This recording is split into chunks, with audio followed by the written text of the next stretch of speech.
one day when I was taking bath, I was applying soap. So there was a moment I realized the one who is applying the soap and to whom it is getting applied, both are somewhere different, but both are one.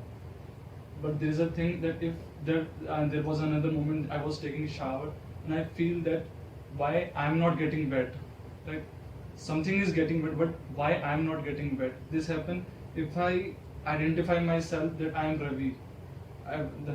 I'm standing in this bathroom and I said everything around.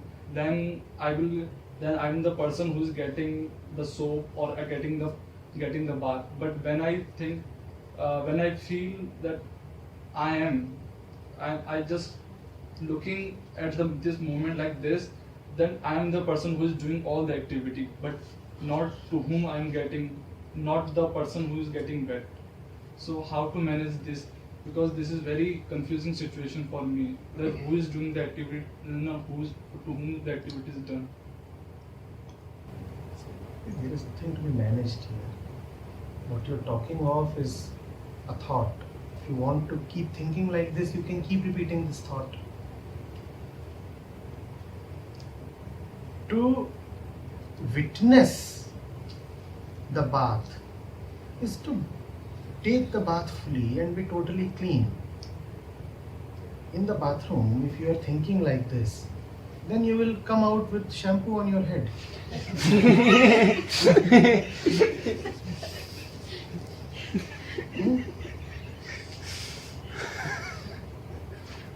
Witnessing does not mean that one thinks that he is witnessing. Witnessing means that while taking a bath,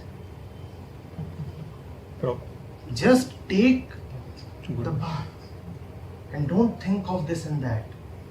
That is witnessing.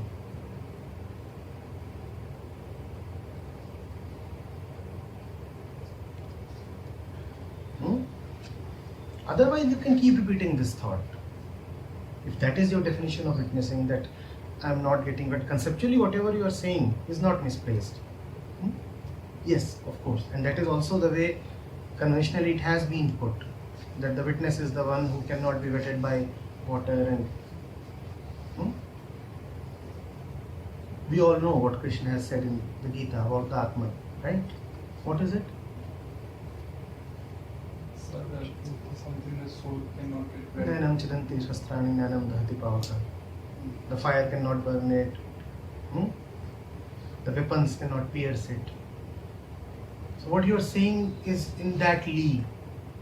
It belongs to that kind of literature, which is all very right. But what Krishna is saying is not a product of thought. What you are saying is a thought that you are having in the bathroom. So even though the words appear similar, yet their genesis is very different.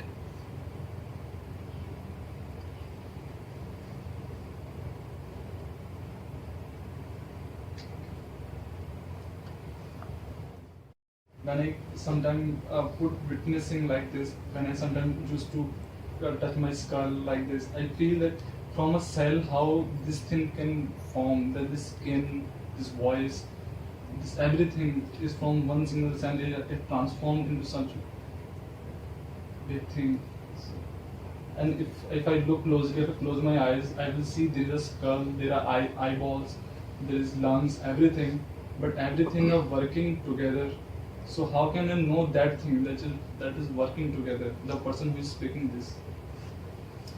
Because cell, everything This is a something. useful inquiry. It's useful inquiry that science can very easily answer. Everything that you can ask using thought is something that science can answer. So do not take it as something metaphysical. You are asking about the body, how one cell multiplies into the entire organism. Science is equipped to answer these questions. They properly belong only to science.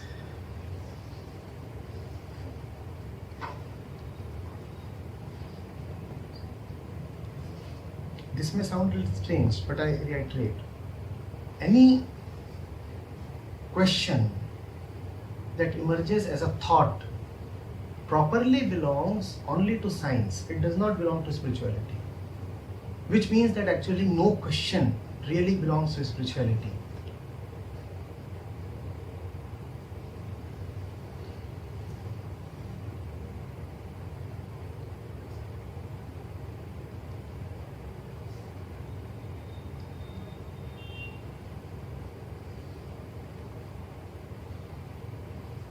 Then sir, how we can differentiate between whether I am really experiencing it or it is just a thought?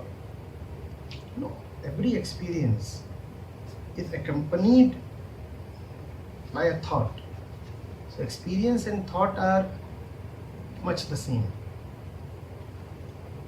You see, there is an internal activity. The moment you call it an experience, you have verbalized it. Don't you say, this is happening to me? That is what you name as an experience. And this verbalization is a thought. So experience and thought, they go together.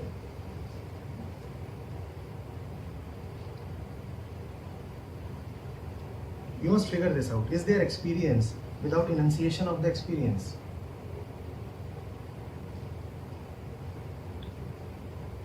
In fact, one day I asked, is there experience without language? Is that experience the same as the one that you have with language?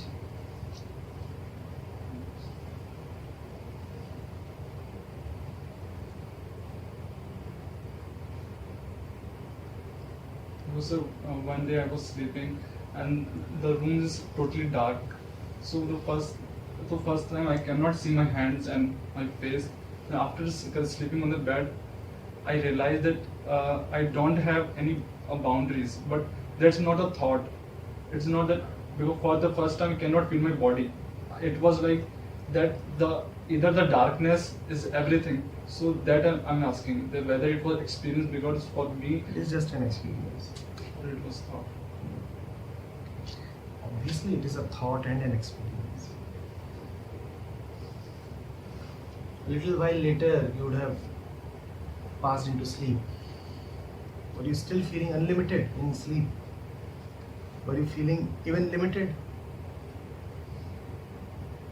Neither limited nor unlimited. What you call as limitation is a thought. What you call as being limitless is also a thought. Non-duality is not an opposite of duality. All that you see around, all that you can think of is all dualistic thought. So whenever you will come up with something that you experienced or thought of, it is all much the same.